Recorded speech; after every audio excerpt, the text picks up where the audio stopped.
زما په دې دعا باندې دومره یقین دی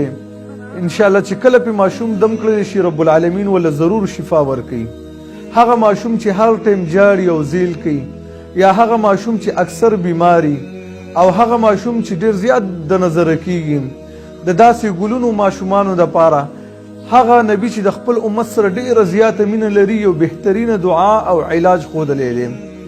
علاج دا د امام بخاری او امام مسلم رحمهم الله روایت ذکر کړي. ویل جابر ابن عبد الله رضی الله تعالی عنہ فرمایي چې نبی کریم صلی الله علیه وسلم فرمایي کله چې ماښام شي نو تاسو د خپل ماشومان بهر مه پرېږدئ فإن الشیطان ينتشر حینئذ ځکه ویل دغه ټیم کې شیطانان خورېږي نو چې شیطانان خواره شي نو ماشومان له بیا نقصان ورکوي د هغې د وجې نه هغه جاړي او زیل کوي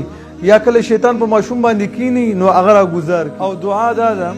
امام بخاری رحمه الله روایت نقل کړی چې عبدالله ابن عباس رضی الله تعالی عنہ فرمایي نبی کریم صلی الله علیه وسلم خپل دوه نوسي